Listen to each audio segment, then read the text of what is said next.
Excellent. Thank you guys so much for being back here Tuesday afternoon. I've been gone for a week. I spent a little bit of time in Montana, which is where these gentlemen started out. Before we get started with them, let me thank Five Star Guitars for being a great sponsor from the very beginning of All Access Live. If you have an opportunity and you're looking for good guitars in Oregon, make sure you stop by fivestarguitars.com, buy something online, or schedule lessons and get repairs done. Jennifer Batten is available for some lessons through there as well, so you can jump on and get lessons from a pro. So without any further ado, I want to tell you guys a little bit about my experience with this band. I was 16 years old in Bozeman, Montana, just started playing drums, and I was introduced to this band from Billings, Montana that has, I think, still been sort of regarded as the greatest rock and roll band to come from Montana. Yes! Some of the guys are still there, but we got guys from all over the place right now. We've got Chris Fahnlander's down in Florida. We've got Bryan Oakley over there on the Big Island in Kona. James Sloan down in Vegas, and then we've got Art Eichele and Frank Wilson in Billings, Montana. Yeah, ladies and gentlemen, Soma Rock and Roll. Thank you guys for being here. I appreciate it. Soma Rock and Roll in the house. Thanks for having us, man. It's great to see you, brother. I'm so glad to see you too, man. That dude in the orange tank top there was what probably my biggest inspiration as a drummer growing up. I remember James dragging you over to a rehearsal that I had downstairs in a place in Bozeman. I was so excited on your day off to have you come in and play on my drums. My God, the great James Sloan. Yeah, right. Yeah. Just killing it. This is dude. No, hey, I just, if I could say one thing, man, I'm so proud of everything you've accomplished, man. It's just been great to follow your career as well, man. It's been a blessing, you know. You know that it's all pretend. I haven't done any of this stuff. Right. I'm really good at Inflatable Photoshop. dolls and mirrors, right? Yeah. I post a lot of pictures of me in strange places on and using Photoshop. And no, thank you, right. man. Well, hey, you playing on my drums in Bozeman? That's the old rock sled. I know, those man. big old tubs, no bottom heads. Yeah. The Art Star, right? That was your Art Star kit? Superstar. Oh, it was a Superstar. That's what it was. Superstar, yeah. Do you still have that kit? No, I sold it. Oh, man. It's in Montana somewhere. I think Art knows where it's at. Really? Yeah. Did you sell it to somebody in Billings? Oh, yeah, of course, friend. I used it to start a campfire. Yeah, those Superstar shells are great for kindling, man. I'll tell you. Yeah. No. There have been a few times I've wanted to do the same thing. Somewhere. I've seen it. Yeah, I would hope that those drum heads, the bass drum heads, are still out there with the Soma logo. Dude. Yeah, man. Yeah. I think Phil Fuqua has them.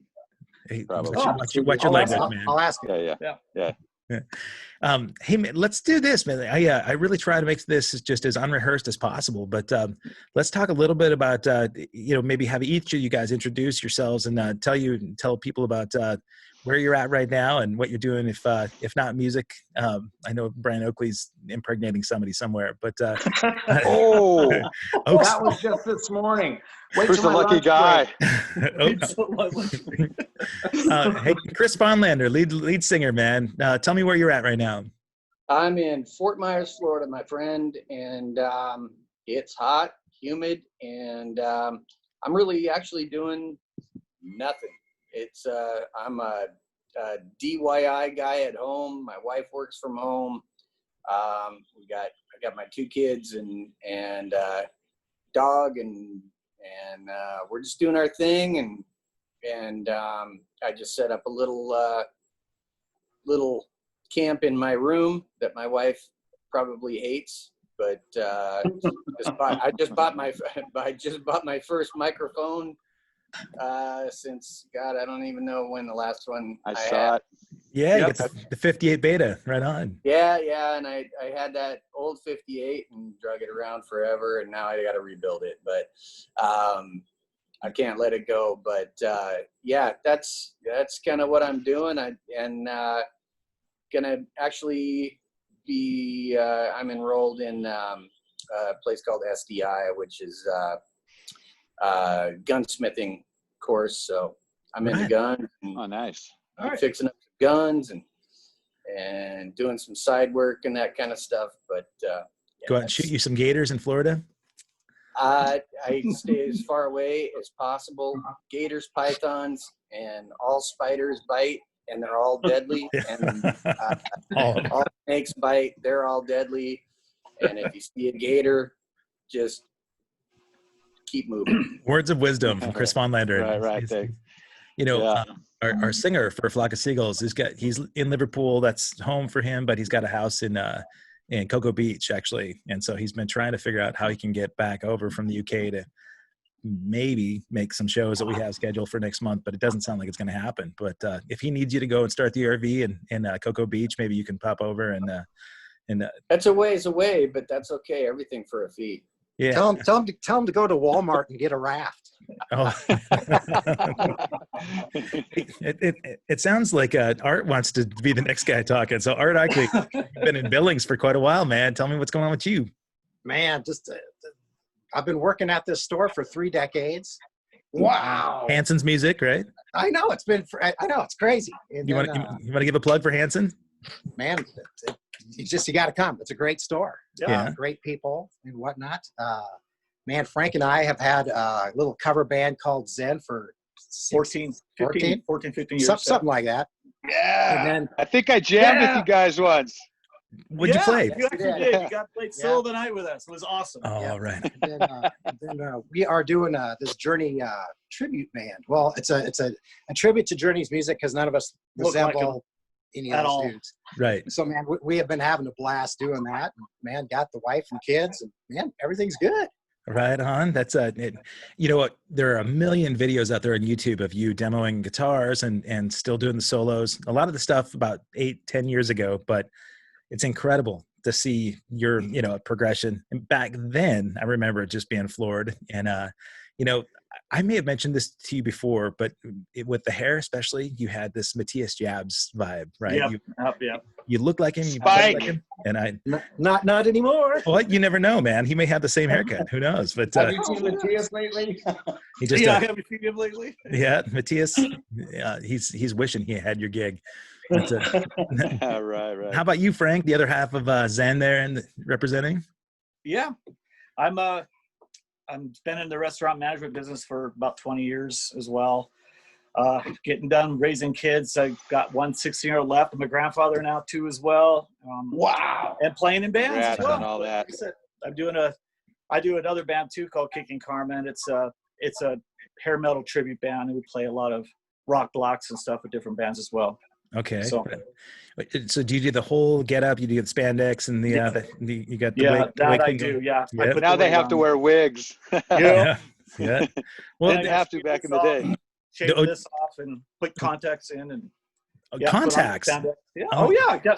You can't wear glasses when you got the big hair. I don't know, man. Art Okay, did. check this out. When we were on the road in '87, we were so poor. He had one contact for Right. about 2 years. before we had enough money to So get a trying new to one. get on my own. I'm saving up for the second one. Oh my God. I want to know where the other contact ended up. That was like three weeks worth of checks. Oh I my, know it was. that's not true, man. Like, No.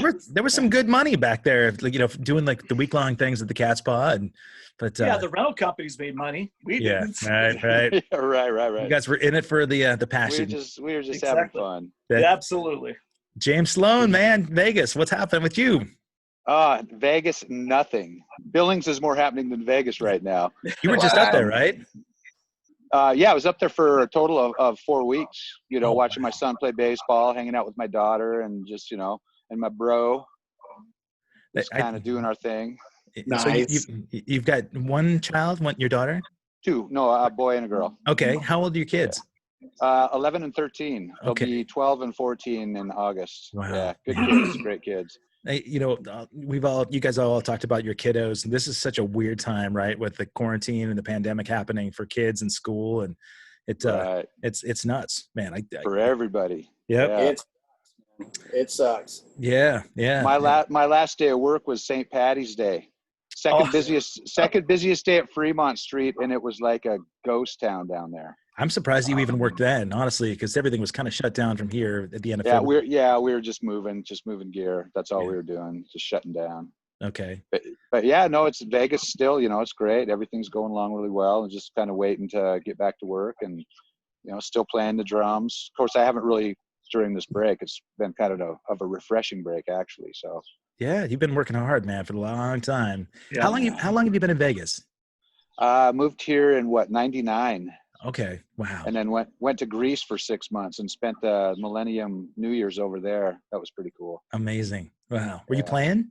Yeah, I was playing drums. Paid vacation. Yeah. Just like life on the road with Soma. A paid vacation, man. All right, Hawaii. Bryan Oakley, man. So you're holding down the fort in the Big Island. I'm doing my best, you know. It's like life. I'm truly blessed, man. It's like it's just been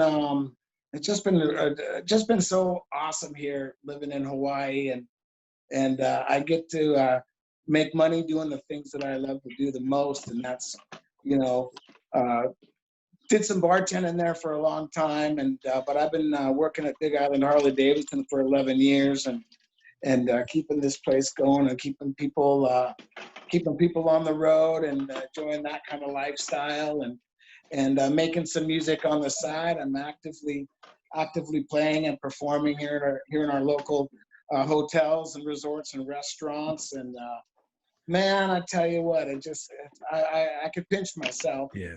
You know, Chris Fahnlander had a chance to come over and spend some quality time together, and it was great to be able to share that with Chris, and man, I miss you all very much. I really do. Ditto. You've Yeah. Bryan, you hooked up some bikes with some rock stars over there, right? Didn't I see some pictures of you and some rockers? Yeah, Dave Grohl. Yeah, I heard of him. Yeah. He stops by when he can, and it's always a hoot. Dave Grohl is one of the realest people. I mean, he could have an entourage around him but you know, when he's here on the island, he's by himself. He just pulls up in a Dodge Caravan and gets out, and he just acts so completely normal.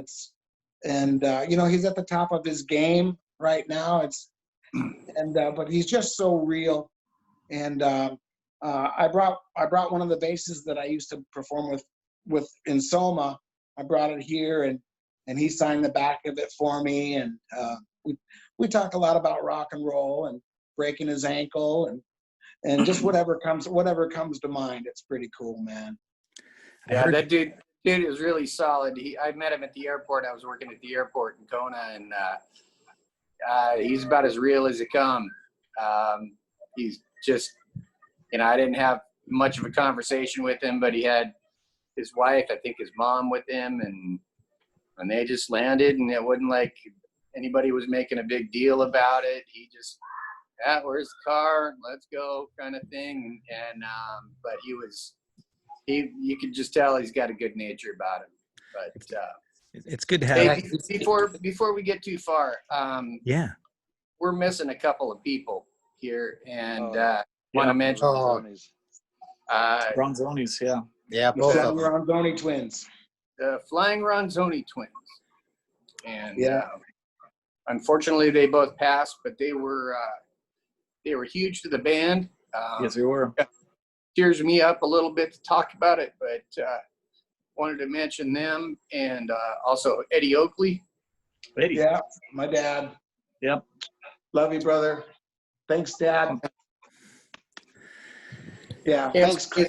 All those guys, my You mom, my dad, and all that stuff that supported us with transportation and stuff while we were just getting it together.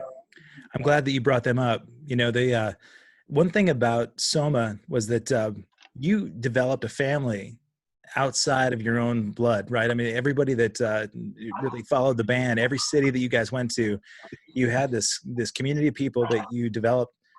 You know, myself included. I love that you guys could come in town, whether you had a hotel room set up or not. Anybody be willing to put the band up on their couch, or you know, do Right. Don White cooked. I fell over on a lot of couches in Bozeman. Yeah. Yeah. I We promise. love you, Don White. If you're listening, thanks for feeding us the way that you Oh man, did. yeah. Oh, Spaghetti Betty. Spaghetti Oh, yes. Spaghetti Betty. Oh, yeah. No, it was great. You know, I remember rolling into towns and be like, oh, what are we doing? Oh, I can go meet John and Mark. They got a speedboat. We'll go, we'll go water skiing. You know, it was great. Man. I didn't pay a gym fee probably my last year on the road because I'd keep going back to these gyms, and we had gym owners taking the band out to dinner and stuff, and giving us all free memberships every time we'd go into town. And yeah, it was cool. It was the best time of my life for sure. Really? Young and fearless, and we didn't care, man. We did what we wanted. We played B-sides and kicked ass. I'm glad you bring that up, man. There were so many songs that I heard from you guys for the first time, and I'm embarrassed to say it, right? But I was kind of a late bloomer classic rock guy. So, stuff like Roller from April 1. And I remember, the first time I heard La Via Strangiata was you guys doing it, and I will never forget being so blown. You just made my butt clench when you said that. Believe me, I've seen you pull out the Rush gigs down in Yellow Brick Road in Vegas many a time, man. And we used to do 5 Living Color tunes. Right. I remember Middleman, right. and you guys did Cult of Personality. The album came out. We all were just completely, it kicked all our asses, and we're like, let's learn this, let's learn this, let's learn, What was that letter?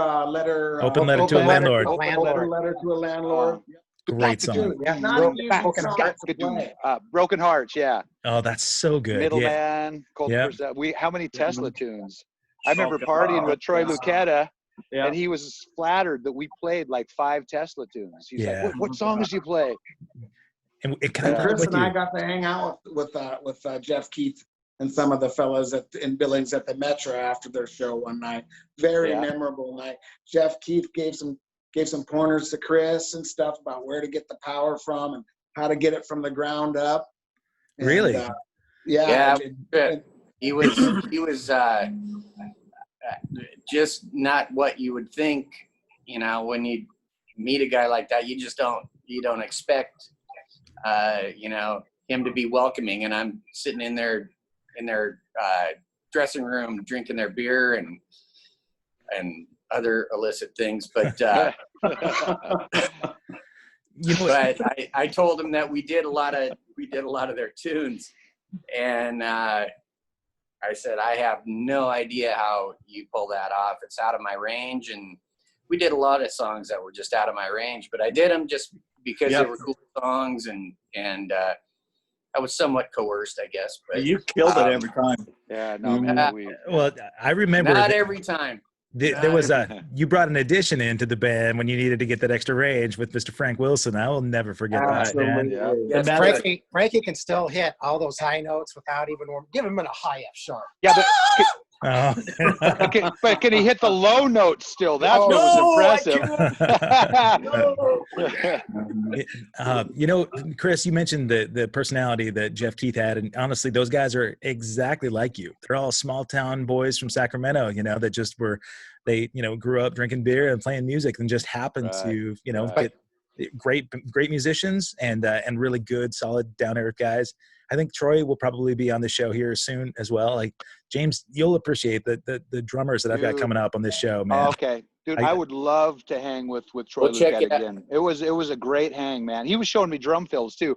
Chris is getting vocal lessons on one side, and on the other side of the wall, I'm getting a drum lesson from Troy Lucetta. That is he's a super cool guy. Would love to hang out with him again. I think in a couple weeks, in 1 week alone, I've got Kenny Aronoff, Dean Castronovo, Dean, Mark God. Yeah. I got Shulman, Tommy's sister, Tommy Lee, Athena Lee. It's crazy, man. Just it happened that all the drummers came that 1 week, But nice. I'll make sure that you're hip to that week, so you don't do anything else but watch this show, right? Okay, front and center. Yeah. I would imagine that a lot of you guys that are sort of dependent on music income are sort of like me. When the quarantine and the pandemic hit, my last gig was right at the end of February. I played a gig in Vancouver, BC, and my son came up with me. It was cool to hang, and we didn't expect it to come over. We thought Wuhan and China was going to be where it sort of like locked down. Right. from that point in March, everything changed, right? Everything. And so I just did a quick phone call with our guitarist. He lives in Toronto, and I did this live Facebook thing. And Jennifer Batten reached out to me and she said, you really need to do this as a podcast. And I was like, man, everybody's got a podcast. I'm not interested in doing that so much. But what I loved was this interpersonal communication, the conversation thing that we could do here. And it turned into every day I was able to talk to all my buddies from everywhere. And I started thinking about all the people that had this huge impact on me, whether it be, drummers that were influential or my bandmates or family or whatever.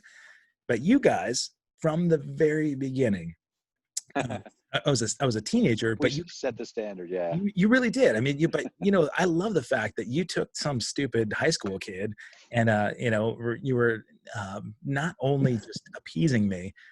It was the greatest honor on the planet to be able to sit in with you guys and play. But I remember just studying so much about the interpersonal communication that you guys had on stage. There was so much chemistry. And you made it so fun because the music wasn't just all fun. I mean, it was really serious rock and roll stuff, but you couldn't not smile watching Chris do his thing. And I'll never forget Chris still to this day is the number one front man. Love you, bro. Yeah, he is. Out of all those years, all you little snowflakes out there that Oh boy. Okay, listen to this, kids. That guy. Yeah. Hey, the live clicks. We played 6 nights a week for 5 hours a night. Yeah. Solid for 4 years, and then we did it for many more years when we got off the road. And the only time that guy ever welched was in Great Falls. Right, when you had 104-degree temperature. He couldn't sing. Yeah. Number one, he was deathly ill. We had 6 inches of ice on the inside of our hotel room doors. It was so cold that winter. And the other time was at the 17 Club, and he had laryngitis. But, man, he still went up and he tried to talk his way through. And I had to try to sing like Chris Fahnlander. Remember that? We still did it. Night after night. I remember you being sick some of those nights, Chris, at the Cat's Paw. You doing Shooting Star, laying on the top of the stacks, the speakers, and I think you may have fallen off in one of the nights that I remember. But, and the PA was keyboard huge back then. Yeah. Like 10, Well, that 10 was foot. because I climbed up the stack on the side, and then I was hanging upside down or something from the truss, and then I was trying to get back down, which was a lot harder than getting up there. And unfortunately, I kicked over all Frank's gear, his keyboard, his guitar. I don't know what other miscellaneous items I had. Dude, I remember seeing you try to dodge an invisible drum riser. And I think it was in Bozeman. And you're running across stage, and all of a sudden you just contorted and like fell over. What was your drink? Was it whiskey and water? That was He was wild turkey. Yeah. Ditch, man.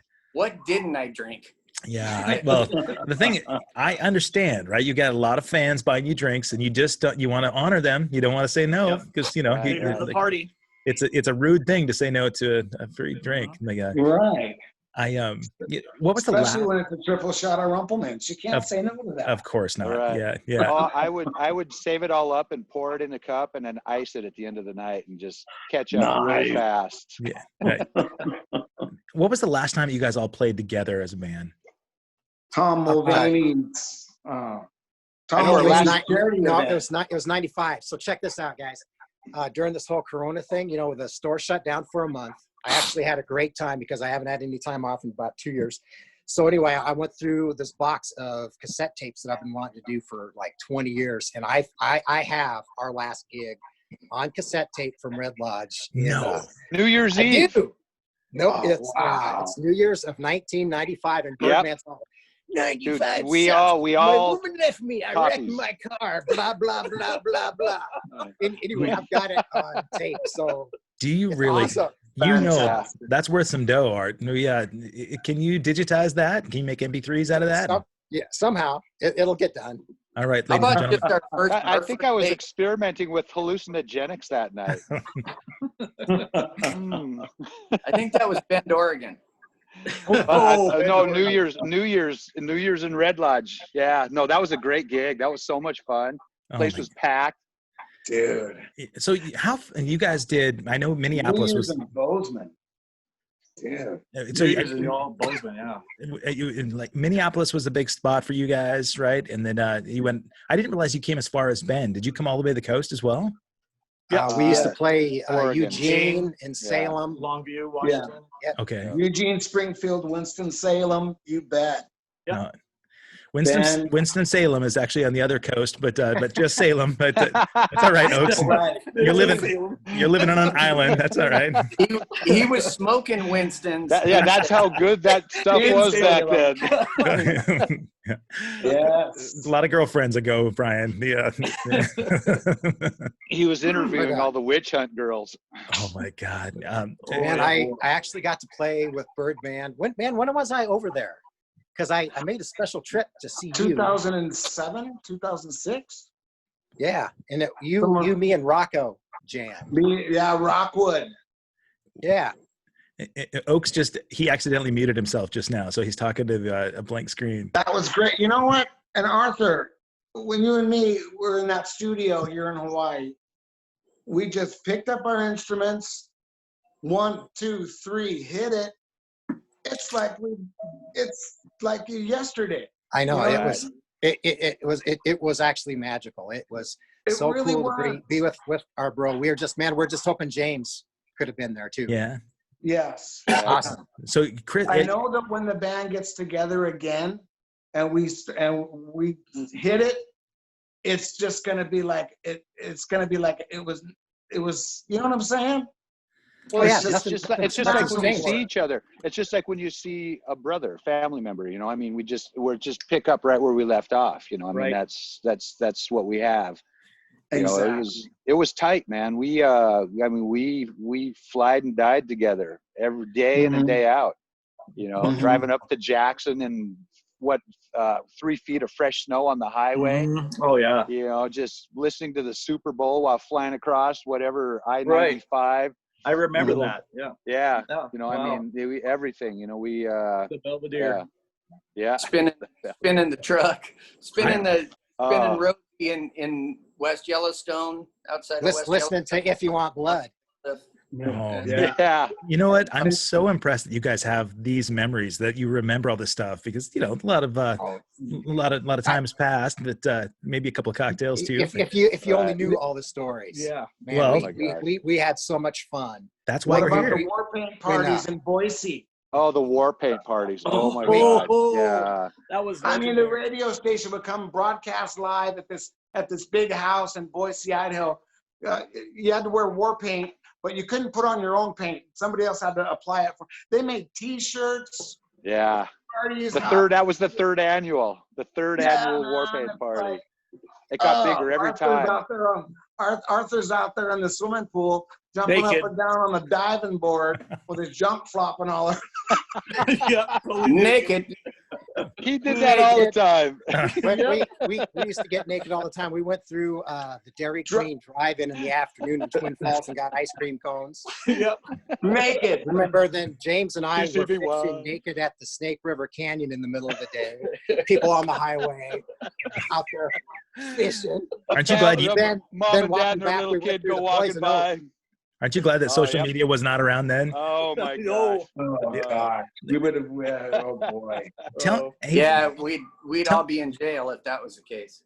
Tell me about how the band got started. Like what year? Like how was the formation put together? Where did you guys know each other from? So who wants to start? That would have been in my basement, 601 Avenue F. Okay. We were Soma actually rehearsed in my basement for well over a year before we played anywhere. We had every day after school, about 3:30, 4 o'clock, we were downstairs in the basement at 601 Avenue F. Chris Fahnlander started to attend some of the rehearsals and stuff, and we didn't have a singer at the time, and Chris just looked at me and said, "Man, I want to be the singer of this band," and he became the singer of this band. And where'd we get the PA? Was it? I'm not sure. Now, actually, we were driving in my mom's Nissan, and I was singing to the Scorpions. And you said you should come over and jam.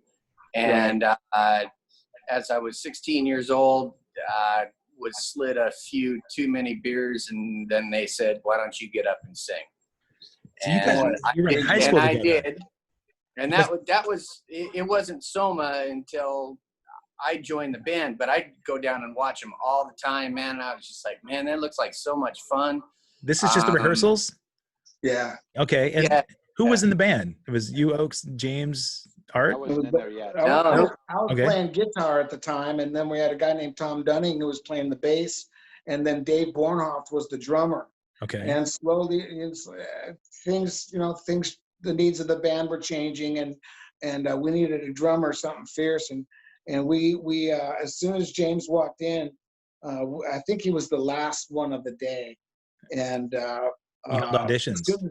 As soon as James started hitting them drums, my dad and me kind of looked at each other, and we're just like, this guy is not. He is just there was something special about James. The way that he attacked that trap set, man, was just like, okay, we got the guy, and man, and it was with Chris and myself and James, and boy, it was, what a combination. My role changed later on. The band needed a bass player, and I'd been away from the band for a year. That was all of 1988. They got rid of you for some reason, and then they replaced you with me. All right. And then Then got me. Then we got Frankie and Butte. Yeah. And then we one time we were playing in Ontario, Oregon, in this little crap hole. No, I'm not kidding. I was out in my little living space, and I saw a bolt of lightning shoot through because somebody had shorted the stove out. Oh. And it was absolutely hilarious. Anyway, Tom, the bass player, was too cool to stay there. And I remember he was eating steak and drinking those koala flavored waters. And man, we were all starving to death, but having a good time. $10 a week. Anyway, we ended up giving him the axe the next week. And we went through, I think we just had Jerry Doncereau for a bass player for a short time. And man, everybody's like, we need to get Birdman back. So then we picked him up out of a grocery store in Casper, Wyoming. So if you go to like my YouTube channel, there's some old Soma vids, and we all got the hair. And then Birdman's got this nice little short hair because we just got him out of the grocery store. Took us forever to get his apron off. But Chris, Casper, Wyoming. Chris took me to breakfast after a gig that you guys were doing, and I just looked at him and says, "Man, I want to be the bass player of this band," And Chris was like, well, we could talk to the fellas about it, or, and I just wanted to.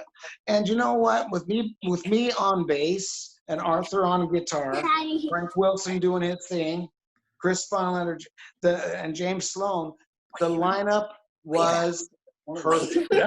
Yes. You know what I mean? So dangerous. I mean, every time that James would do a drum fill, every time that James did a drum fill, I would copy it on my bass. If James went bump, bump, bump, bump, I'd go whoop, whoop, whoop, whoop.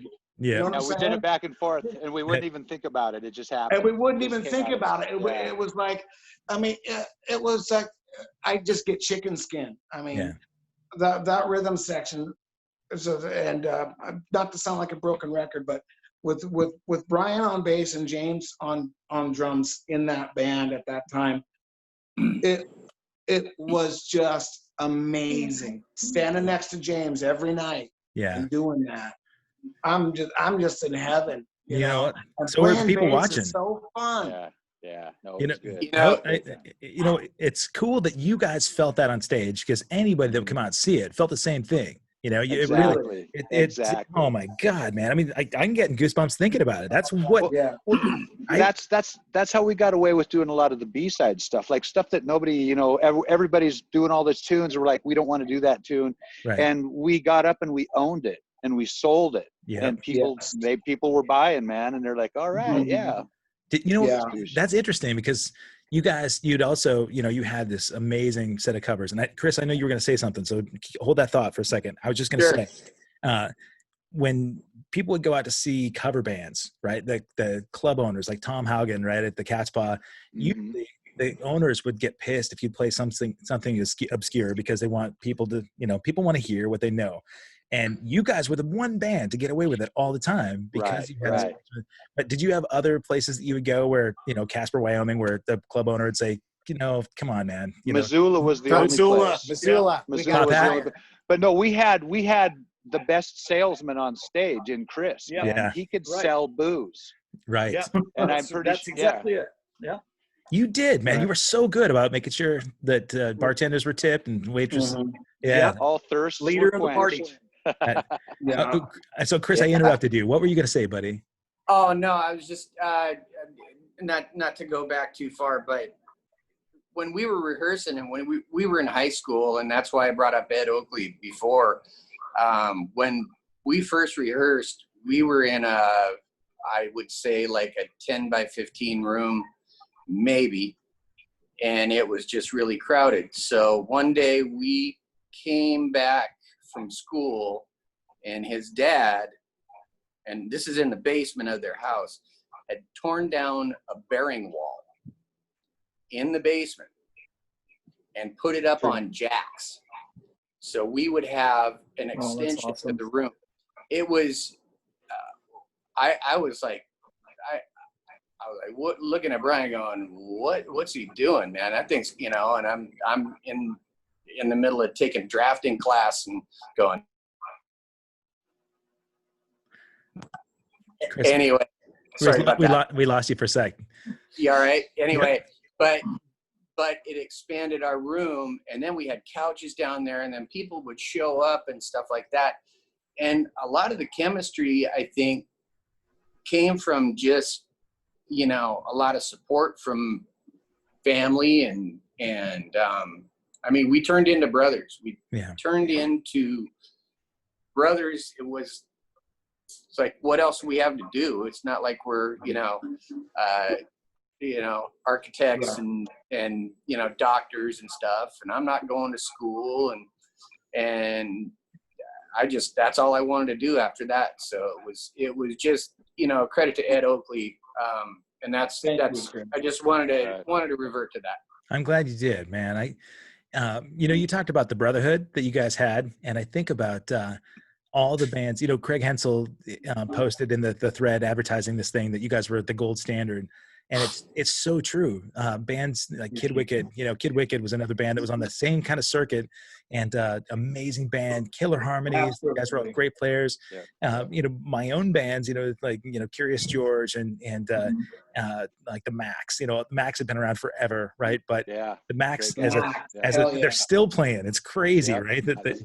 But as a three-piece, those guys would see what you guys were doing. Every band would watch you guys, and they could feel the energy that was just impossible to recreate unless it was true chemistry there. And I think about, you know, every time you'd see Soma on the marquee coming up at Cat's Paw, you know, that the whole town would be vibing. You know, you're in this college town of whatever, 30, 40,000 people, and everybody in town wanted to be there. That's why I had to sneak in as a high school kid, you know, because even when you guys had Craig and Jerry, both of those guys were running sound for a lot of your shows when you come.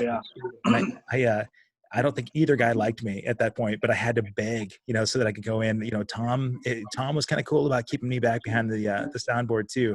But Tom Howden. Man, and Tamara, I think, was working there, right? But I remember feeling like it wasn't just the musicianship, but it truly was this chemistry. I remember just looking at that thinking, that is what I want to do for the rest of my life, man. Look at this thing on stage, you know, the energy, and it didn't matter about money or fame or anything like that. It just, you felt like you're watching Scorpions or you're watching, you know, like, you know, Zeppelin. And now look at you. Well, I'm sitting here in front of a brick wall, man. You know what? You'd mentioned. Go ahead, James. You'd mentioned earlier how you know, like, we would get away with playing all this obscure stuff, and you know, the next step we took it is we started, what bar owners, they even less than playing obscure is like playing your own material, right? And we started playing our own material, and we started getting really heavy requests for that. Yeah, and that was really cool, you know, to play our own stuff, you know, great tunes, you know. Oh man, well, you ended most shows with Ditch, right? Wasn't that like the end of the night for Slow Ride? Oh, Sloan, of All course. right. Oh my God. It was the first We time I wrote ever that heard one too. it. Was the first time it was the first time I ever heard it, man. You know, You wrote it in the shower. oh my God. Wasted years. Wasted years. Oh, we had yeah, a lot of time. yeah. And the only reason we ended with Wasted Years is because I couldn't sing it in the second set because I'd pass out. Yeah. I sang a lot of stuff that was way out of my range, and I had no right even trying. But the guys wanted to do it, so we did it, and Great. it was just a lot of fun doing it. But yeah, it was cool to do stuff that was not in the norm. It wasn't top 40 stuff. Right. I mean, we did our share of that stuff, Mm-hmm. but like the Def Leppard stuff and all that. But We never played any. I mean, Poison, we were though, thank playing, God. Pat Travers and Robin Mhm. Trower and, Right. UFO. and UFO and April Wine stuff. Yeah. We open almost every show with Roller. Yeah. And You bet. an 8-track that I literally wore out, and that's credit to my brother that turned me on to Van Halen and April Wine and Zeppelin and Bad Company and Scorpions and Rush and all that stuff when I was like 9 years old, and it was it was just stuff that was just like, this is just a cool tune, why not do it? Oh,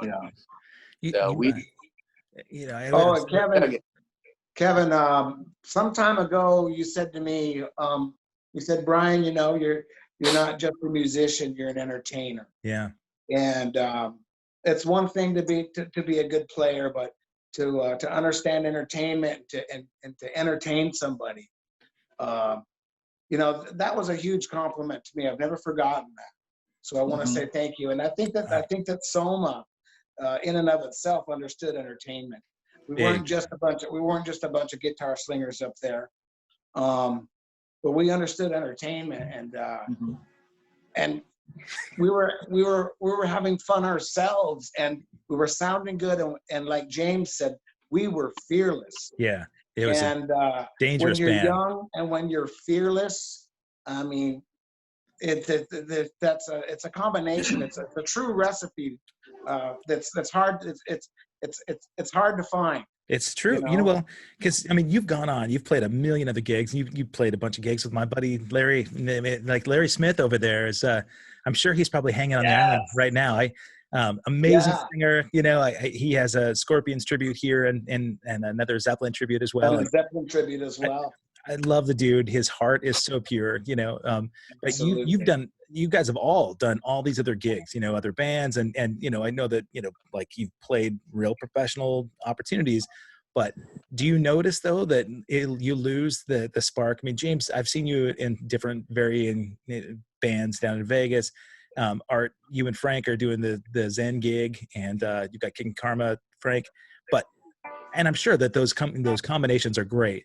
But there was something really special about this blend of personalities that you had on stage. That have you? I mean, I guess that kind of puts you on the spot to say if you hadn't felt it since then, it's a drag, because for me too. I mean, I've had bands where goosebump moments every night. I feel like, man, I miss that. You yearn for it. You want that but spot on stage. One thing, Kev, it's like, we're fortunate enough that the stuff that we experienced when we were kids will never be experienced again because of the times. Man, we had the big PA, the sound crew. People were more into the music, and man, we grew up together, and we had a yearning to make it work. And man, we wanted to be number one, and man, those memories are awesome beyond belief.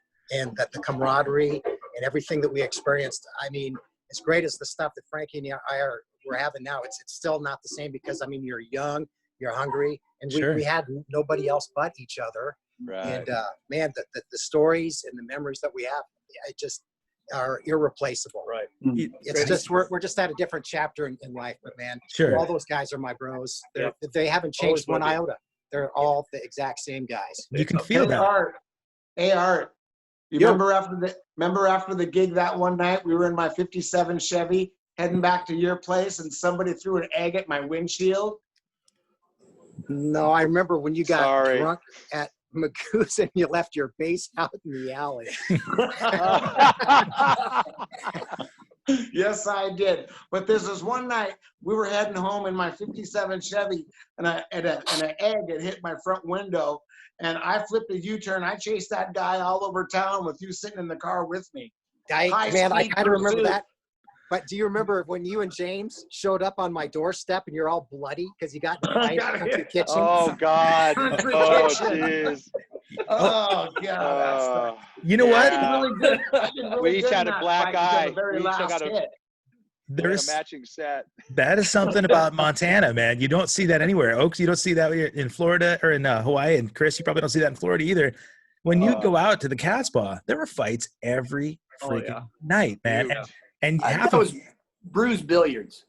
Bruce and Butte. Bruce is the Bruce is the last place that I got punched actually in my life. And so and I just drove by there 2 days ago. I noticed that it's up for lease again right now. But Wow. We used to sit in the parking lot. We used to sit in the parking lot in the van and just watch the fights after the show. And, I remember you being involved in a couple. Everybody get 86. Everybody get 86 at 2:00, and those bouncers didn't mess around, man. That's true. I watched a guy get open 2 doors with his own face due to a bouncer. I saw that too. I saw that. That was it got ridiculous, and there was 3 things to do in Butte. We always said it was drink and Fucking fight. blank and fight. Yeah. I know there are young ears on the camera here. I see Art. Is that your daughter? Yeah. This is the youngest one. Hi there. What's your name? Uncle Bryan. Hi, baby. Bunch of knuckleheads on camera. Right. Awesome. Chris, I do remember actually at the end of a lot of those nights at the Cat's Paw, you were subject to some of those brawls as well, because I think every guy was pissed off that their girlfriend wanted to go home with you, and so I Get him. I remained unscathed through the whole thing, so I Really? have no idea.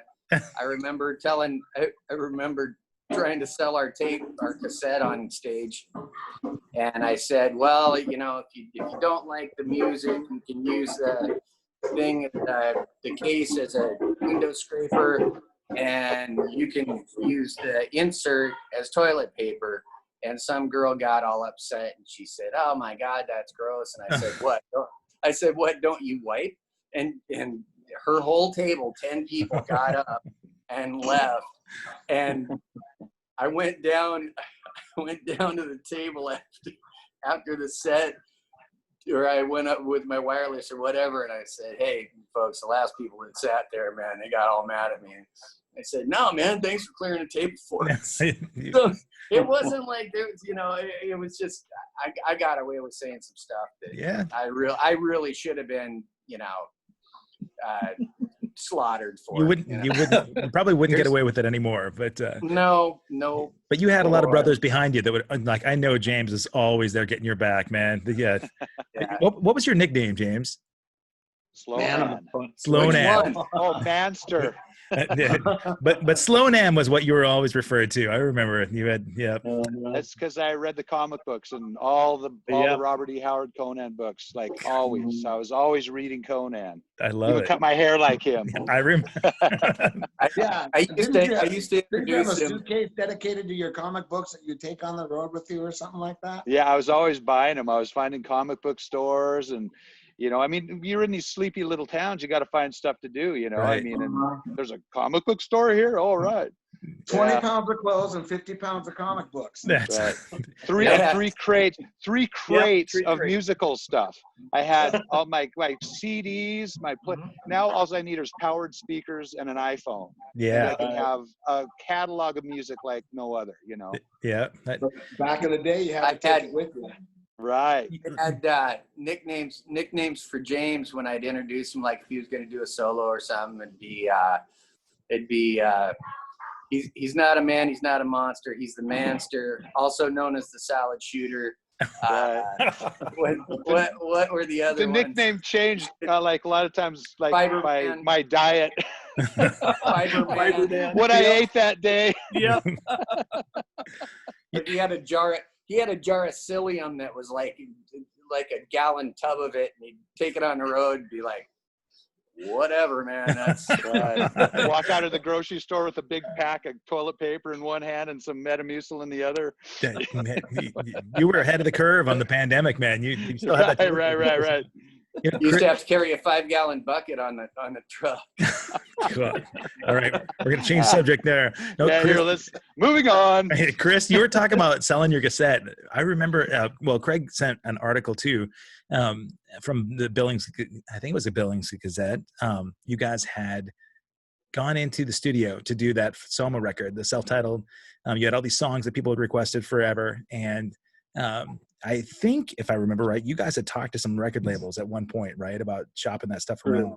So tell me a little bit about the shopping experience, people trying to sign Soma to a deal. Yeah, I wasn't the shopper, man. That was kind of an art deal. We sent a bunch of stuff out. I mean, we sent stuff to record companies. I don't know about any real conversations about signing or anything like that. So there was that lawyer that you knew, Art. Right. That's Right. my friend. That's Hal about. Anderson. Yeah. There's a guy I gave guitar lessons to, and man, he flew out to North by Northwest on his own dime, and then he played golf with the head of Virgin Records and was hobnobbing with all the big guys. And that's when we found out we couldn't get signed because we didn't have any corporate sponsorship. We weren't endorsed by Budweiser or any of the big guys. Yeah, it was really disappointing. But man, we tried. Then we did open up for several big bands. Remember when we did Kansas and whatnot? And man, they loved us, but we never had a good enough promo pack or anything to give them at the time. Guess it wasn't meant to happen. You know, like the songs were great, and the package, the presentation on stage was certainly great. The band at that point, you think Montana is kind of maybe what cost you guys the opportunity if you'd been in LA, something better would have happened. Remember the song "The Great Communication"? My favorite song. Love it. It's like, if you listen to "The Great Communication" now, with the lyrics and stuff, pretty controversial, kind of edgy. You know what I mean? Especially with today's day and age and the political environment that we're in. I don't know if "The Great Communication" would it strike too much of a chord? What do you guys think? I think it'd be the other way around. I think I do too. It's funny, speaking of that song, how that came about being written. I was practicing the halftime Purdy shuffle. Yeah. Right. And we were setting up in the basement of this house we were renting on Wyoming, 24th and Wyoming in Billings. Within a half an hour, I'm working on this Purdy shuffle, and then Art starts riffing out. Chris is writing lyrics, and we had a song like in 30 minutes. Wow. It's pretty like cool, 20 minutes. Man. Amazing. Pretty cool. Such a great song. Yeah, really cool. And and you nailed it with that "Fool in the Rain" thing, man. Yeah. Same thing. Yeah, the halftime. You know what? Hey, do you guys remember the Oak Tree? Oh my God! What a funky tune, man! That had the slap bass in it, and for people that are watching this, I'll make sure that I've got Great Communication. I'll post the YouTube link to that one and the follow up for this. That's one of the few songs that made YouTube that somebody captured in Minneapolis when you guys played. Right. Divided. God. No, I don't think it's on YouTube. If it is, I don't know about it. I don't even have that cassette anymore. I think I might be the only one that doesn't out of the band, but Divided. That's what it was. I'd like a copy. Divided. I remember hearing. Wow. I don't remember the words I wrote. Yeah, I remember. At night, wonders where time goes. She don't get it tight with the things she might have said and done. There you go. Right? Hey, right on. Man, Johnny on the spot. Well, that's what Hawaii living. We are together again. That's what living in Hawaii does for you. Right. So I remember Divided is a killer song, and the end vamp with Arthur's guitar solo. Yeah, oh my God! I was always proud of that one too. It's funny because that song, I was cooking at CJ's in Billings, and it came on the radio, and I'm like, I recognize this song. And I'm like, holy crap! Soma, that's our song. Yeah. And it was, I was really, really proud of that song. Just everybody's part. I love my drum part in there, and just how not, you know, I try to be a little bit interesting, but it was just everything that like Art and well, all the guys were coming up with that made it really easy to kind of think a little outside of the box on a lot of those things, you know? Mhm. Yep. I wrote that song on that SG at the Alpine Hotel in Bozeman in 1988. And that after I bought that brand new guitar, I traded everything I had for it. Somebody broke into the hotel room and stole the band money. You guys remember that? Oh, Yes. Oh, my God. Yeah, there's Oh yeah. yep, the band money got stole, and then they didn't take this like $1,800 guitar. So I decided to take it to the Cat's Paw. And first night that I'm playing it, I'm sitting there and I'm all winding out, and Crisco comes up and he's all jamming out, and he didn't know I was there, and he swung his hand and he hit my guitar with his mic. oh, There's this giant half moon chip in it. oh. Yeah. Still I there remember today. that With too. the 3 pickups. I Yeah, remember that that's the too. one. Yeah. Oh. The Alpine Oops, Hotel, $10 a sorry. night. $10. Yeah.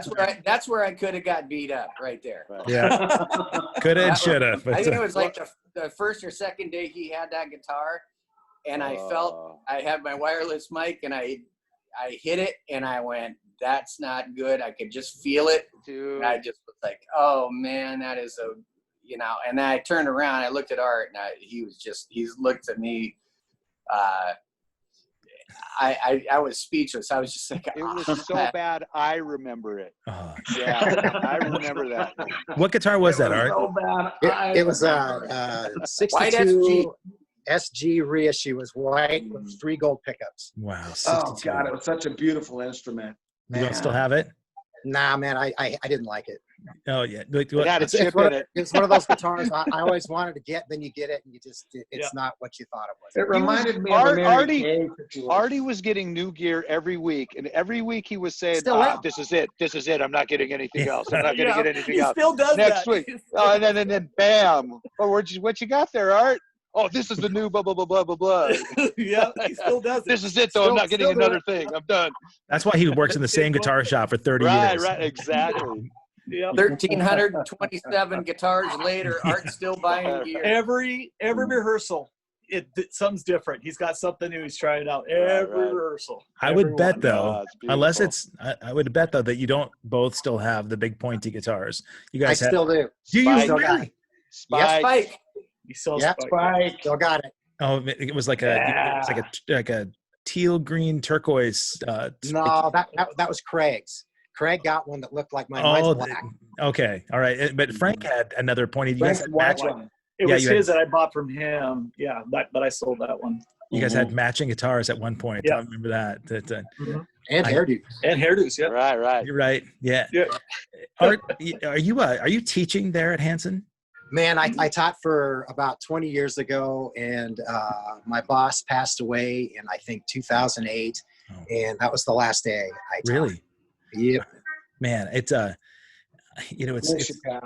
it's crazy that you back even then, back in the 80s, I remember just feeling like there is no greater guitarist on this planet. You had all those jobs, and it's amazing that little town Montana, this guy, when I was telling Jennifer Batten, I said, when she was coming through to play in Billings, I said, you have to connect with Art. I don't know, did she actually get together with you and play at all? Man, I did. I went and I saw her, and she used to there used to be a book called REH Hotlines, and it was all the GIT instructors, and she had one out called Two-Handed Tapping. Yeah. And I remembered it, and I went to talk to her, and I was probably the only person that ever remembered it. So we're sitting there jabbing and having a great time, and some dudes came and interrupted, and that was the end of. I know it. That was the end of that conversation.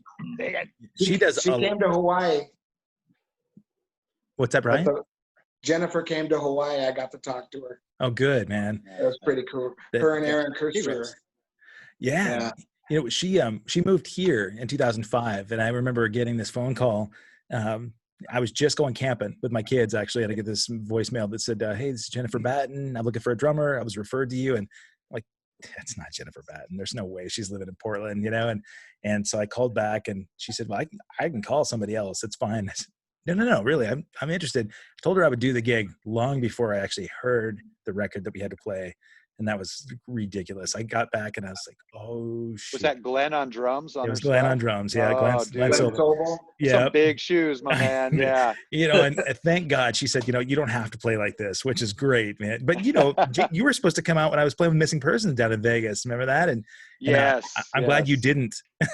Yeah. Oh, man, I don't think I could have played glad. I couldn't have played the gig if you were sitting there. I don't think. But oh, whatever. Come on. No, man. Dude, I'd make you play better. Yeah. Dude, and if something started falling over, I'd run up and just fix it. Just jump on stage and fix it. I've done that before. Something fell over. That was me. Yeah, right. No, I'd pick you right back up. There you go, Kev. You're doing great, man. I'm trying to get out of here. Craig was one of those people, Craig Hensel, in this, I mentioned for people to ask some questions, and he sent me, he's a great dude, man. And he's there in Billings, as you guys know, as an attorney. Mm-hmm. But he had one question. He said, when are you guys going to do a fucking reunion? So I'm ready. Yeah. Like, I'm so ready. How do we get you all together?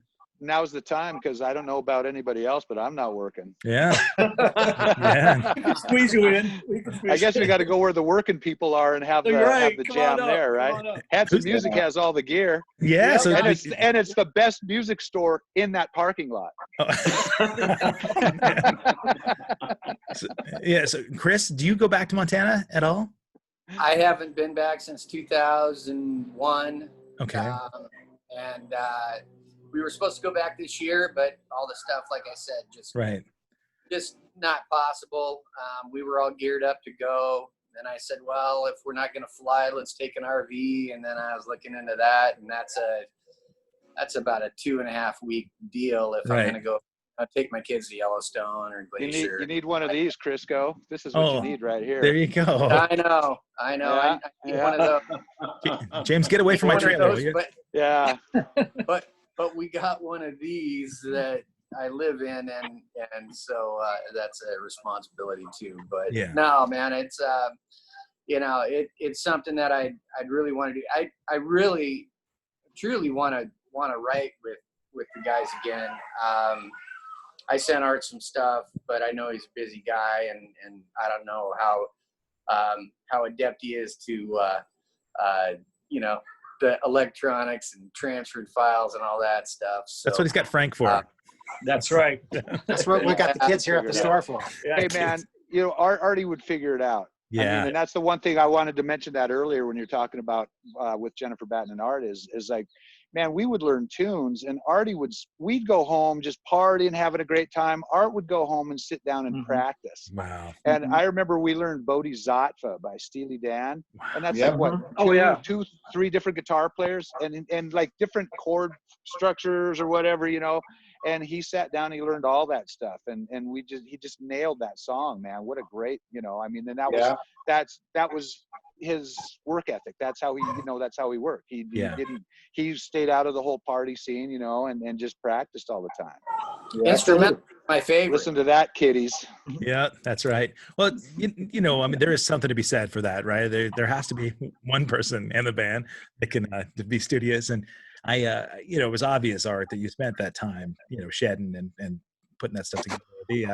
The chops. Yeah. You had all those solos from all. He inspired the entire band. Right. Yeah, he did. Well, when I first joined the band, I was like, oh my God, I got to get good because I got to play with this guy. Right. Like, holy cow. Got to step up to the plate. Oh, man. And we finally let him start turning up his amp after like, a couple months there, Frank? Yeah. I know. Okay. You can come into the mix now. Frank's in the mix finally. We got him there. Well, Frank, you were doing Rumor Has It during that phase too. There's a phase of Rumor Has It that was all going on. Like right around 90, is that right? Or 89, 90? Yeah, it was just right after I was out of Soma for that time. Yeah, I went on to do singing, I guess, and just do that. But I didn't want to be in a band with Dina anymore. Is that? Man, that's the Lambo. I forgot about a couple of these other bands when I was talking about the other bands that sort of took the baton or tried to at least get the chemistry that you guys had.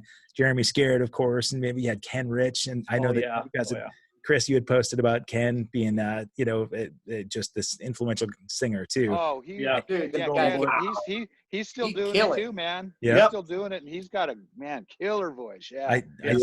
I was watching him He's play doing it last more year. of a one band thing. He does like drums, keyboards, and guitar at the same time while he's singing up there in Butte. Yeah. Yeah, well, he came and did it here for America's Got Talent. He actually competed a couple years ago and did the one thing. And yeah, I saw him do War Pigs last year for one of Butte's car shows, and his band was playing, and he did War Pigs, playing drums and singing. And I got the same feeling that I did when I was 16, 17, watching him on stage. The dude doesn't look like he's trying when he's singing. Yeah, it's not fair. It just comes out effortlessly. And I always admired him. I was like, man, how do you do that? He's singing Zeppelin tunes and I'm like, I wouldn't even touch that. It would nothing. Don't even. I tried. Whatever. Well, I did, but it was, kind of an ill attempt. But, my first band was with Ken Rich. Was my very first band was really. Yeah, we went to school together. Frankie was talking about the Kicking Karma. He's got a little clip, and he can hit all the steel hard notes. I remember. I saw something. We were doing Sheila, and I'll Never Let You Go. We do that one. Yeah, Never Let You Go. We still didn't. When Frank came along, man, it was really cool because he just added more depth and dimension. Layers. It was nice having having that another voice, the keyboard, the utility guy, I'm just covering all bases. It was great. It was a great addition. And then Bryan, always like with Bryan, it was just natural. He always seemed just so natural to me. Didn't have to practice. Check this out. It used to make me really mad. Okay, here's a story about the Birdman. And this is really cool. I think it was probably about 1994. And Birdman and I were at Casey's Golden Pheasant. It was a little club, and we were watching Soul Brat Saturday night. And then we get this, there was a call from Angie, I think, who owned it. And they needed a bass player and a drummer to come down to the 17. And so Birdman and I went down there. And Birdman played drums, and I played bass. And man, Bryan had never played drums before. So he sat in, and we finished off the night with those dudes. And man, he killed it. Really? That's why I hate Bryan. Yeah. I know. Man, that was awesome. Absolutely awesome. I'd like to see somebody else do that. I remember we were doing Heard It Through the Grapevine. Boom, boom, boom.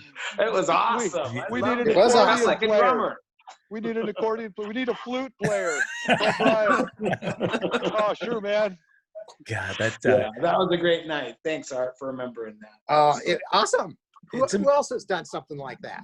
And actually went and finished a gig with the band, never having played drums. And man, I never once had to look at him.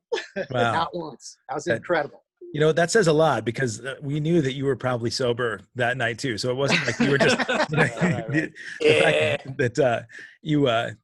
if it seemed like it was perfect, those were the nights that I probably had a couple of shots of tequila in me to remember. But, back in those days, man, I was stone cold sober, didn't do anything. And I remember thinking, how the hell can Chris be drinking that much and still pulling this off on stage? But part of it had to be a show, right? Part of it was the gimmick. No, man. No, he could drink 3 or 4 shots and maintain. Right. Always. You never know. Yeah, you never know. They had in Bozeman the 2 girl bartenders. It was Lisa and Brenda were back there one night, and I turned into a smart ass for some reason about something. I'm like, hey, what do you do? Is this going to take an hour to get a shot or whatever? And they punished him. And I was drinking Wild Turkey, and they said, "Oh, is that the way it's going to be?" kind of thing. And so they just kept relentlessly sending me shot. 101. And then River Hummers. I went up to the bar, and Lisa took a bottle of Wild Turkey, and she took a rocks glass and filled it, and she goes, "Drink it all or don't come back or wear it." And I'm like right now, and she goes, "Yeah." I go, "Oh yeah." And so I was all getting my muscles on, and And I did. And then all of a sudden my mouth dried out, and then the saliva just started pouring, and I'm like, this is going to be good. It turned into holding onto my mic stand was basically the only thing holding me up. But finish the show. Yeah, you did. I finished it. Yeah, like he always does. Professional. Yeah, Yep. They had a calculation of how many drinks I had, which is nothing I'm real proud of, to tell you the truth. But it was a ridiculous amount. That's just not, And then I woke up the next day, and they were like, they came to the hotel room, and they said, "Hey, how you feeling?" And I said, "I feel fine." And I swear to God, not hungover. I'm like, how does that happen? You were young, and you had built up a little tolerance. I never really drank on stage. I would always act like I was most of the time, but I never really did. I'd save it for after, because I'd end up getting pissed off. I'd always say it turns to lead and goes to my extremities, and I'm a beat off. Yeah. Yeah. No, but Kevin, when you were there, this pimply faced little kid sitting behind the board, we're all up on stage thinking, how could we get that guy as drunk as Chris? Oh, yeah. What I did was I kept, I was, like I said, stone cold sober. I was like completely straight until I had kids. And then I made sure that I made up for it. Yeah. I did about 10 years of making up for it. And then I'm about 8 years sober now. So Awesome. I did my whole run in about a 10-year span. And I got almost as much as most people have in their entire life, I think. Right. So I'm glad that it's done now. They say your kids make you young. They make the kids make you feel young.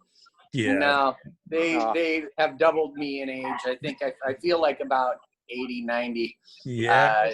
Just from the stress and but no, wouldn't a beautiful change a thing. You wouldn't change a thing. Yeah. Mine was just inability to cope, man. I was a wuss, but I think at that point, when I was watching you guys, I felt like that was all, and it really was. It was the 80s, man. It was all part of the scene, right? So you look at bands, and I felt like I was on the Sunset Strip watching all these bands just, transported a couple thousand miles away, right? But right. Some sleepy little town. Yeah. But at that point, it didn't seem like a sleepy little town, right? I felt like, the guys came in, and they're this is every bit Motley Crue, or but got the big paychecks. Right. I remember feeling like Cat's Paw was the big payoff, right? Oh, it was great. Yeah. Yeah. Great venue. Great. Yeah. Loved every time going to Bozeman. Just loved it. Yeah. That was our home away from home. They had a 4-channel monitor mix there too, I believe. Anything you wanted on the monitors at the Casbah, you could have. Right. Anything at all. It was awesome. Yeah. You still go back and look. I've got a bunch of VHS tapes of bands that I played in, then thinking, my God, the sound was so good there, because those guys, they dialed the room, they knew the room, and they had the right effects to match those songs, things you take for granted when you're there, right? Yeah. But I think if we can't get y'all to Billings to do a reunion, we may have to go over to the Big Island and do it, right? In Oaks. I bet you. Oh man, hey, I'm down. You name it, I'm there. Yeah, Cha-ching. I would. I'll go. Never been. I want to go to Hawaii. Chris is like, Let's doesn't do matter. it. I'm I'll ready, go. guys. All I need's a microphone, man. Yeah, that's Gotcha. so. You guys hand pack flute. all your crap. All I need's a mic. Yeah. Soma does have to do another live performance, whether it's 6 songs, whether it's an hour show, I don't care. Yeah, Soma's got to do it one more time. I would love to see that, man. That'd be awesome. Yeah, well, Yeah. a A couple of years, they'll be in the rest home in our wheelchairs. Right, I know. So That's just yellow. We get the same. isn't there some yeah, like? we can do it in Montana. We can do it in Hawaii. It's anywhere, anytime. Let's rock and roll, guys. Do a Soma tour rock to and roll. Vegas, Hawaii, Montana. You know what? I think Right. one show is the way to do it. Frank, I don't think you want a tour. You want one show, one big massive show, because I think this one, when I promoted this thing yesterday, you had, I don't know, 30 people just sharing this post, because so many Billings, so many people from Montana were, 30 shares. You had so many people from Montana that grew up discovering music through you, and so this is this is as close to reunion as we can get until we can actually have you guys walk on stage. So somebody, if you're watching out there, we need a philanthropist that wants to get the band together one more time, if you got a promotional deal with airlines, make sure that you can have that happen, and we'll get some masks and 6 feet apart on stage, right? And Chris, you can bring your family. I think if you can convince the family to come out to Hawaii, that's the way to go, Chris. We need to get them all out to the Big Island. I'd love my kids to see the band, and love my wife to see the band. She never saw us other than YouTube stuff and and my crappy singing in my bedroom and and all that. But I mean, I'd be up for it. It's just a matter of the logistical part of it's pretty tough to arrange, but I'm sure it can be done. You still have all your hair, man. It's looking good, Chris. You still got a full head of hair. That's not fair. Well, it's getting gray. It was pointed out to me. Oh, there's my son Nick. Just came out. How old is Nick? Fly us out. That's fine. How old is Nick? And Nick's 14. Hey, all right. So what Nick? Hey, Nick. What Nick needs to know is, because all of us have our kids. Nick, what's going on, man? We need you to know that your pop right here was the greatest rock star back in the day when he was barely older than you, and he influenced thousands of people. Everybody wanted to be like your dad, either on stage singing or be in a band with a bunch of brothers like this. Right today, all these people are watching right now on Facebook, seeing these guys get back together again. And it might sound really silly and funny to you, but I'm telling you, it does. Your pop was as big a rock star as anybody you're going to see on MTV. And a lady killer. Yeah, he certainly was, man. How many nights? Oh my gosh. Hey. So Nick, what's your singer's name? When you see your dad in the other room with his microphone and he's practicing his stuff at home, just close your eyes and imagine him in front of thousands of people out there where everybody wanted to hang out with him, maybe go home and date him or whatever. That was truly where your pop was. He still is in all these people's minds and hearts, man. You're blessed to have him. Absolutely. Easy. My wife's watching it. You know what? For every one of you guys, I mean, your wife understands, you got the sex appeal, but I would imagine that all of you guys with kids, it's different, right? When they look back and they watch videos and they think, oh yeah, my dad is this he talks about back in the day. But it truly was one of those things. James, I'm sure your kids have gotten to see you play in Vegas. Oh man. Okay. My daughter, what is it? Friend asked, oh, your dad's in a band. Oh yeah. Are they any good? No, they're so bad. You don't even have to pay to see them. Thanks, kid. Do you bring out that DVD of you with the orchestra and the I have. They've watched stuff like that, but no, it's like when I'd be learning stuff, like I was in a 70s, I call it the 70s cocaine Elvis. Okay. When he played at the International, Tyler James is our Elvis, great Elvis. Yeah. And I was learning all this stuff, so I'm listening to it, and my son's listening to it, and he learned all the words, learned all the tunes. And one night he's down on Fremont Street with me, and he's sitting on the inside of the barricade, just sitting there, and he's singing all the words. And, people are noticing that, and he's into it, and I'm playing and just watching him, just so proud, Yeah. And Tyler always messed the lyrics up. And I just remember every time he'd mess up, my son would stop and he'd give him this stink eye. Lyric not stink eye. He told us after the show, he goes, and right in front of Tyler, he goes, man, he messes up the words a lot. It was great. It was they were exposed. Like anytime I'm learning a gig, I'm listening to all these different tunes, and they're learning them with me. They're listening to all this stuff, so they were exposed to all that stuff. My kids that video of Yellow Brick Road at the Smith Center is one of the first times I'd ever seen James with those guys. Man, I was jealous. And I still am, because it was so good. Yeah. That was a symphonic rock show. Yeah, but I mean, everything. That was cool.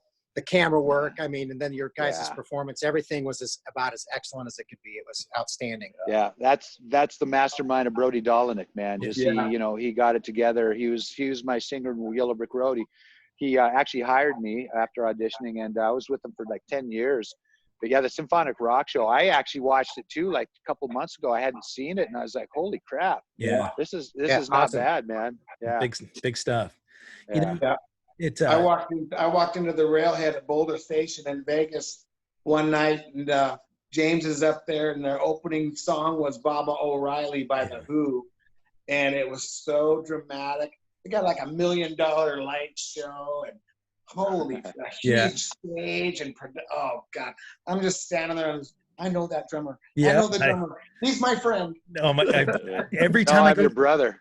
James, you know, man. Every time I go to Vegas, that I get a night off, man. I drag people to find you. Last time Texas Station was the last time I think I saw you, man. It was great. Yeah, you know, and it was, you know, I know you've been here, and we like it's whenever our paths cross, it's awesome. If there's ever an opportunity for me to catch up with any of you guys, you know, I really do want you to know that it was as influential to me as anything, any like Hit Parader magazine or any MTV video, if not more so. You know, the fact that you guys were amazing musicians, but the fact that you were truly brothers and treated me like an equal and a, you know, friend was really special, you know. And you know, thanks, I think, Kevin. I mean it. Man. Thank you. We should all be so fortunate, right, to have those kind of influences in our lives. So Chris, as your son is, you know, out there in the world, and he can put down his devices and take away a little bit of screen time. Make sure that he seeks out some of those influences and you know, find somebody to inspire him as much as you guys did for me. I know that I'm not alone in saying that, you know, you made many musicians in Montana work extra hard to try and accomplish some of those things. I'm really blessed to feel like I got to get you guys together this time. And, great compliment. Awesome. Yeah. Thank you. Right on, Kevin. Thanks, Kevin. If there's You're any awesome. way, You're amazing. if there's a way that I can get you guys together on stage, man, I'm going to be after it, because I need to go back to school. You know, I need to. You mean I'll have to pick up a drumstick again? Hey, we're going to do it. We're going to do it. Right. We're all still healthy. We're all still here. We all still got it. I love it. I know when Soma gets together again live and hits it, it's just going to be electric, man. Yeah. It's going to be awesome. Right on. Amen. That it will be. Yep.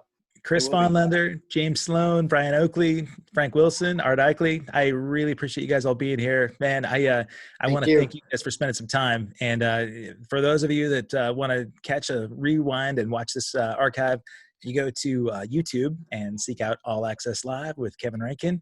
You can see a repeat of this, and I'll have some links to some of their live stuff back in the day, both originals and maybe some covers. And if you guys want to send me anything else that you want to post, I'll make sure that I get that stuff in there. But I mean it when I say that I love you guys, and I really, really, really want to thank you for the time to reconnect. Thanks, Kevin. Thanks, Kevin. Love all you guys too. Thanks a lot. Love you, Kevin. guys. Thank you, guys. See you guys. Irie. Stay healthy. Soma rock and roll. Soma rock and roll, ladies and gentlemen. All right, guys. All right. Peace. All right.